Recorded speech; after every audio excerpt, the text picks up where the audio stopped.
Sa simula ng anime ay tumawag si Itadori sa ospital para kamustahin ang lolo niya, subalit ayaw siyang makausap ng matanda.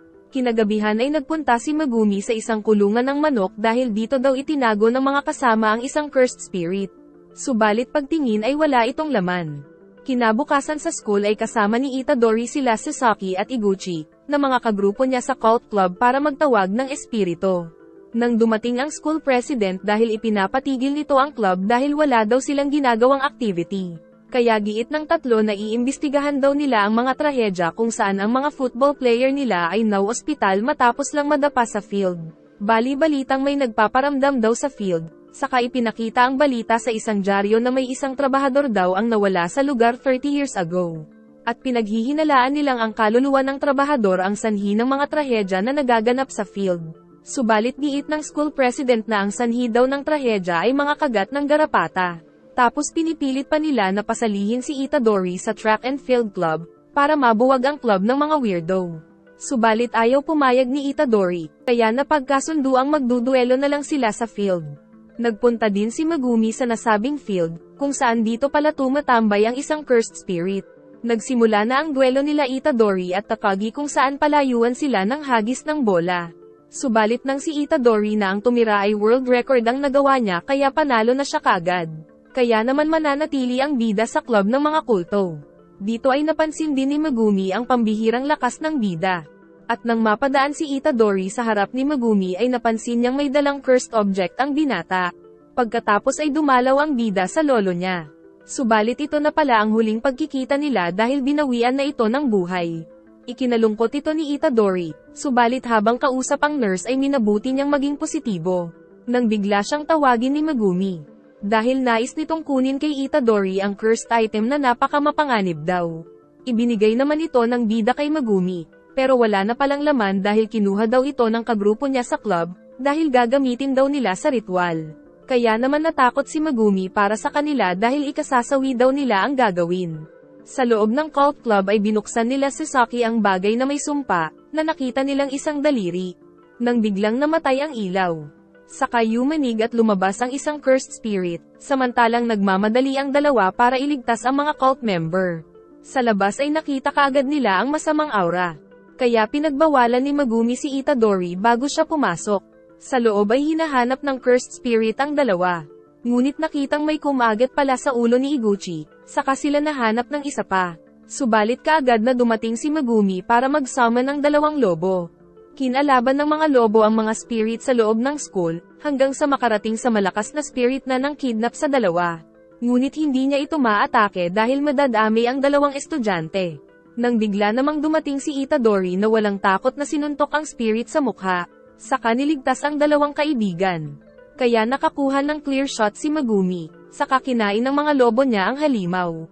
Hinangaan ni Megumi ang katapangan ni Itadori dahil kahit ngayon pa lang siya nakakita ng cursed spirits ay hindi siya natakot. At pagbuhat kay Sasaki ay nakuha niya ang sukuna finger. Nagiit ni Megumi na pinag-aagawan ng mga cursed spirits para lumakas. Nang biglang may dumating na naman na bagong kalaban na naging dahilan para mahuli nito si Megumi. Pero bago niya magamit ang powers ay binalibag siya nito sa pader kaya naglaho ang mga wolf niya. Saka dahil sa lakas nito ay tumalsik si Megumi sa labas. At sa bingit ng kamatayan ay tumulong si Itadori. Kahit na pinapaalis siya ni Megumi ay matapang niya itong kinaharap kahit na ngayon pa lang siya nakakita ng isang cursed spirit. Ngunit ni kalaunan ay nasuntok siya nito at nabitawan ang sukuna finger. Kaya pilit niya itong kinuha kahit gamit lang ang bibig. At pilit din siyang kinakain ng halimaw kasama ng sukuna finger. Dahil dito ay napagpasyahan niyang kainin na lang ang daliri, na sa tingin ni Megumi ay ikakasawi ni Itadori. Subalit binigyan nito si Itadori ng pambihirang lakas, hanggang sa magawa niyang matalo ang cursed spirit. Subalit nagiba ang anyo ng bida dahil ang sukuna pala ang nagkokontrol sa katawan niya na labis na ikinabahala ni Megumi. At dito ay nasabik ang sukuna sa dugo ng maraming tao. Pero nagawang makontrol ni Itadori ang katawan niya na siyang ipinagtaka din ng sukuna.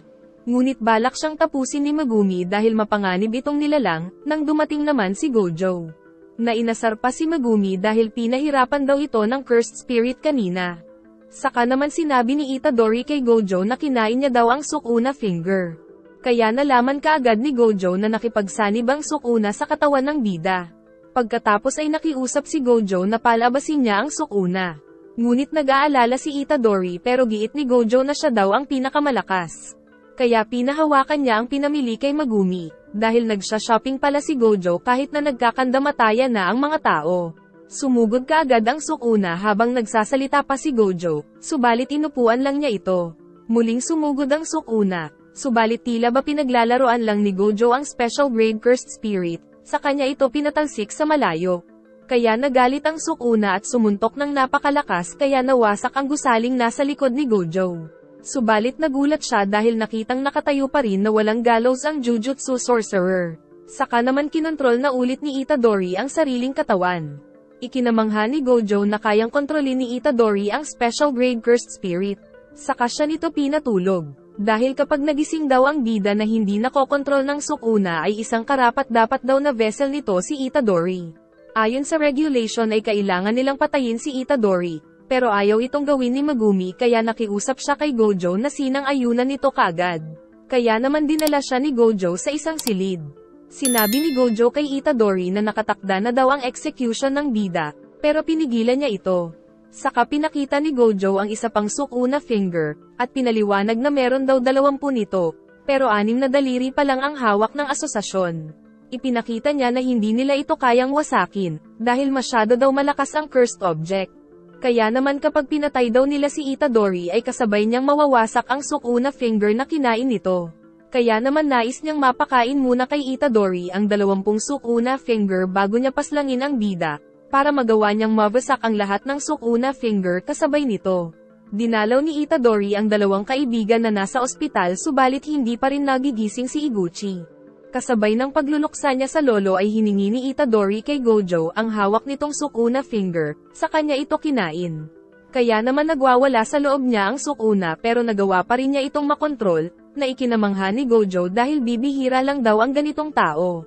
Tapos nagpa siya na ang bida na makikipagtulungan kay Gojo. Saka dumating si Megumi at sinabing magiging magkaklase daw sila sa Jujutsu School. Nakita nila si Principal Masamichi na naggagantsilyo ng mga stuffed toy. Agad na nagsimula ang interview. Nang itanong ng principal kung bakit nais ng bida na maging isang sorcerer. Kaya pinaliwanag ni Itadori na hiling ng yumao niyang lolo na magligtas siya ng mga tao para dumami ang mga kaibigan. Pero hindi siya pumasa sa interview, kaya pinakilos nito ang isang manika para atakihin ang bida. Nakabawi ng suntok si Itadori subalit nagpabanda-banda ang manika sa loob ng silid, hanggang sa hindi na niya ito makita. Saka siya nito tinakal attack.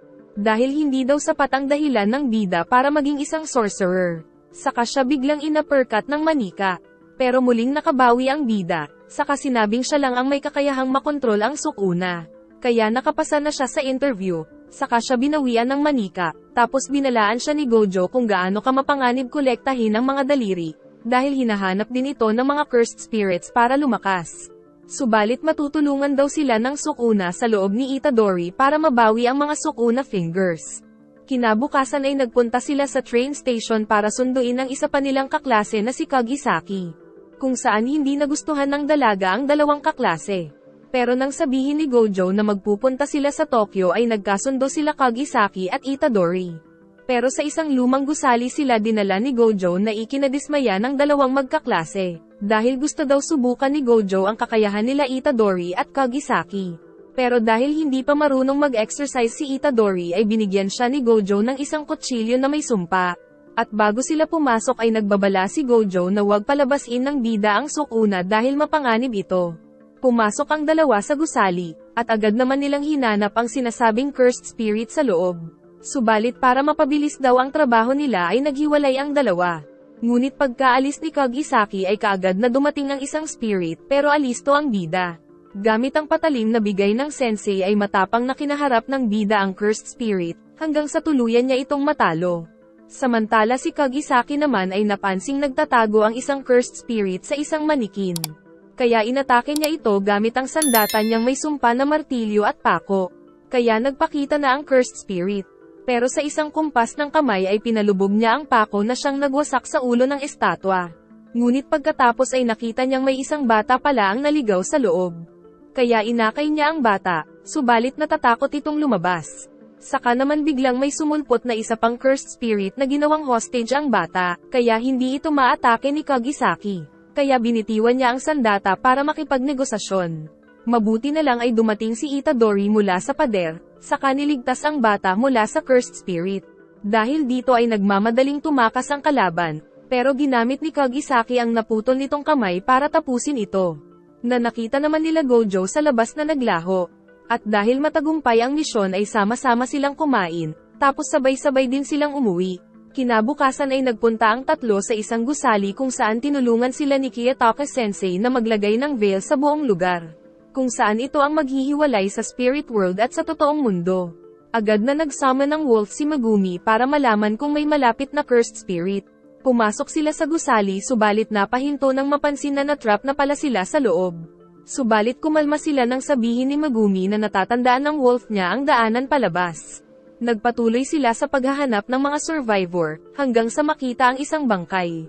Dito ay nagawa pang mag-away ng dalawa dahil nais ni Itadori na bigyan ng maayos na libing ang bangkay, subalit wala na daw silang oras giit ni Megumi.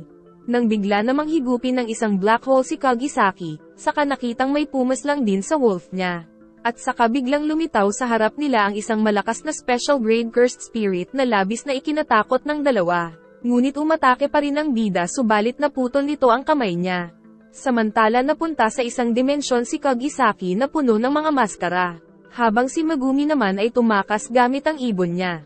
Napag-alaman na bago pala tumakas si Megumi ay sinubukan pala ni Itadori na magpatulong sa Sukuna, subalit ang mga kasama niya ang nais nitong paslangin.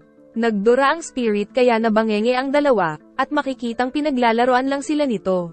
Ngunit nagplano si Itadori na patakasin si Megumi para hanapin si Kagisaki at makalabas ng ligtas sa lugar, sa kanya papalabasin ang Sukuna. Pinalabas ni Megumi ang isa pa niyang wolf para mahanap si Kagisaki, subalit ang dalaga ay naubusan na ng pako dahil sa dami ng kalaban niya. Pinatalsik ng spirit si Itadori sa pader, saka siya nito ni Rasengan kaya tumagos sa kabila. Muling umatake ang spirit at wala nang nagawa ang bida, kaya nakaramdam na siya ng takot. Samantala si Kagisaki ay kakainin na sana ng spirit subalit nailigtas ni Megumi gamit ang Shikigami. Habang si Itadori naman ay napaiyak na lang dahil sa pagsisisi kung bakit niya kinain ang daliri ng Sukuna. Ngunit sa gitna ng mahirap na sitwasyon ay nagawa niyang makagamit ng kapangyarihan, ngunit baliwala ito sa special grade spirit. Tapos nang marinig niya ang signal ni Megumi ay pinalabas niya na ang Sukuna. Dito ay natakot ang special grade, pero inutusan ito ng Sukuna na tulungan siya nitong hanapin ang mga bida. Pero ayaw nitong inuutusan siya kaya inatake ang Sukuna, pero baliwala lang ang atake. Kaya ang Sukuna naman ang umatake sa special grade. Nahalatang pinaglalaroan lang ng Sukuna dahil sa malaking agwat ng kapangyarihan, kahit na 2 daliri pa lang ang nakakain ni Itadori, hanggang sa mahulog ito sa ilog. Umalis na sila Kiyotaka para dalhin sa ospital si Kagisaki pero nagpaiwan si Megumi para sa kaibigan. Samantala nakitang pinagpuputol ng Sukuna ang katawan ng special grade pero nagagawa din itong mapatubo muli ang mga kamay at paa. Pero pinalabas ng Sukuna ang domain expansion niya, at sa isang iglap ay nahiwa-hiwa ang katawan ng spirit. Sa kanya kinuha ang isa sa nawawala niyang daliri. Tapos inaasahan niya nang makikipagpalit na sa kanya si Itadori pero hindi magawa ng bida kaya natuwa ang Sukuna. Nakita ni Megumi na nawala ang veil kaya inisip niyang natalo na ang kalaban, subalit biglang lumabas sa likod niya ang Sukuna. Saka naisipan ng Sukuna na tanggalin ang puso ni Itadori. Para matakot ang bida na bumalik sa katawan nito dahil ikasasawi niya ito. Saka kinain ng Sukuna ang isa pa niyang daliri para mas lumakas. Pero naisip ni Megumi na ang tanging pag-asa para matalo ang Sukuna ay ang tulungang makabalik si Itadori, para sabay silang masawi ng Sukuna. Kahit nakabado ay pinalabas ni Megumi ang alagang Quago, saka pinagtulungan ng dalawa ang cursed spirit. Subalit nasisiyahan pa ang Sukuna sa nangyayari. Saka nito pinatalsik si Megumi, kaya pinalabas niya ang malaking ahas na nakagat ang Sukuna. Saka naman pinagtulungan ng 2 spirit ang cursed spirit. Pero napaslang nito ang malaking ahas sabay nag-teleport sa likod ni Megumi. Tapos tinapon siya nito sa malayo sabay sinapok pa sa ere, saka inulit pa nito. Ngunit sa pangatlo ay natulungan siya ng alagang Quago, pero kasama naman itong inatake ng Sukuna kaya bumaon silang dalawa. At dahil naubos ang lahat ng mga alaga ni Megumi ay napilitan siyang palabasin ang tinatagong lakas, Subalit bago pa magsimula ang laban ay nakita niyang nakabalik na si Itadori sa katawan nito. Pero dahil binutas ng Sukuna ang dibdib ni Itadori ay masasawi ito kasama ang 3 daliri ng Sukuna na kinain niya. Kinabukasan ay kasama ni Geto ang mga cursed spirit para makipagsabwatan. Pero pagdating sa resto ay isang upuan lang ang inoffer ng waitress dahil hindi nakikita ng mga tao ang mga spirit. Nagagalit naman si Gojo sa pagkasawi ni Itadori, dahil habang wala daw siya ay sinamantala ng mga higher-ups na bigyan ng mga estudyante niya ng kalaban na hindi nila kayang talunin. Kaya sumagi sa isip ni Gojo na bakit hindi na lang niya paslangin ang mga higher-ups na madali lang naman niyang magagawa. Dumating naman si Leary na isa ring sensei, na sinabing siya na daw ang bahala sa katawan ni Itadori. Nagdadalamhati sila Kagisaki at Megumi, nang dumating si Maki na nagtataka kung bakit sila malungkot. Kaya sinabi ni Panda na kamamatay lang kasi ng partner nila, kaya nahiya si Maki sa inasal niya. Pagkatapos ay niyaya sila nila Panda na sumali sa isang school exchange competition na magsisilbing training na rin nila. At dahil nais nilang lumakas ay hindi nila ito tinanggihan. Samantala nais naman makipagtulungan ng cursed spirit na si Jugo kay Geto na isa namang cursed user, dahil nababahala siya sa pagdami ng mga Jujutsu sorcerer. Kaya sinabi ni Geto ang 2 bagay para matalo ang mga sorcerer. Una ay kailangang matalo muna nila si Gojo na siyang pinakamalakas, pangalawa ay ang maging kakampi ang Sukuna. Pero nagtataka si Jugo dahil akala niya ay patay na si Itadori. Pero ang bida pala ay nasa loob ng dimensyon ng Sukuna. Sinisisi ni Itadori ang Sukuna sa mga nangyari, kaya naman walang takot niya itong kinalaban. Subalit tinadyakan lang siya nito. Pagkatapos ay inupuan siya nito, saka pinaliwanag na ang lugar na ito ay matatawag ding loob ng pag-iisip ng Sukuna. Sinubukang makipagkontrata ng Sukuna sa bida, kung saan nais niyang magkaroon ng kakayahang makontrol ang katawan kung kailan niya gusto sa loob ng 1 minuto, kapalit ng pagpapagaling sa katawan ng bida. Subalit ayaw pumayag ni Itadori. Kaya sinabi ng Sukuna na magiging mabait daw siya, na siyang pagtitibayin ng isang kontrata. Pumayag na ang bida kaya tumayo na ang Sukuna, pero bigla niya itong sinuntok dahil nilinlang niya lang pala ito. Kaya giit ng Sukuna na kapag nanalo na lang daw si Itadori sa laban nila ay bubuhayin nito ang katawan ng bida nang walang ibang kondisyon. Pero pag nanalo ang Sukuna ay siya ang masusunod sa kontrata. Pumayag ang bida ngunit sa isang iglap ay natalo siya ng Sukuna. Kaya biglang bumangon ang bida, na ikinagulat ni Kiyotaka. Nalabis namang ikinatuwa ni Gojo. Saka nakiusap si Gojo kay Leary na wag munang sabihin sa higher-ups ang muling pagkabuhay ng bida para makarecover muna ito. Samantala sa resto kung nasaan sila Geto ay nararamdaman pala ng isang waiter ang mga cursed spirits. Dito ay nagpaplano ang mga kalaban na gumamit ng isang cursed object na Hugis Cube, para makulong nila si Gojo dahil mas madali daw itong gawin kesa talunin ang sorcerer. Agad na nag-resign ang waiter na nakakakita sa mga spirit, kaya ang manager ang gumawa ng trabaho nito subalit bigla siyang nasunog dahil sa kapangyarihan ni Jugo. Tapos pinaslang na rin ni Jugo ang iba pang mga tao sa loob ng resto para patunayan ang lakas niya kay Geto. Dahil balak daw niyang talunin si Gojo Satoru. Samantala nagsimula na ang practice nila para sa competition, kung saan pinaikot-ikot ni Panda si Kagisaki sa kahinagis. Si Gojo naman ay tinuturuan si Itadori kung paano gumamit ng cursed energy. Katulad ng aura na napalabas ng bida noong nakikipaglaban sa cursed spirit. Sinubukan niyang gawin ito muli pero hindi na niya magawa. Kaya sinabi ni Gojo na nagmumula daw ito sa emosyon, kaya inakala ng bida na kailangan ay maging masungit din siya katulad ni Megumi. Naramdaman naman ni Megumi na pinapag-usapan siya dahil bigla siyang nairita. Giit ni Gojo na ang susi sa paggamit ng cursed energy ay ang matagumpay na pagkontrol sa iyong emosyon. At ang napili ni Gojo na training para sa bida ay ang panonood ng movie. Subalit makakasama ng bida sa panonood ang isang manika na mula sa principal, na bigla siyang sinapok. Dahil giit ni Gojo na sasapukin siya ng manika sa tuwing hindi niya ito mabibigyan ng tamang sukat ng cursed energy. Kaya nagsimula ng mag-movie marathon ang bida, subalit palagi siyang nasasapok.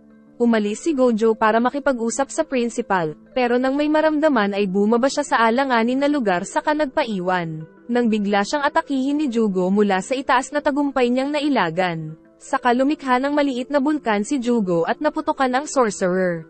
Kaya inakala niyang nanalo na siya sa laban, pero sa kabila ng apoy ay nanatiling nakatayo si Gojo. Napansin ni Gojo na special grade ang kalaban niya, pero labis pa siyang ginanahan. Nag-enjoy ka ba? Salamat po sa panonood at pakiabangan po ng susunod na part, saka mag-like and subscribe ka na rin Lodi para sa mas marami pang mga recap.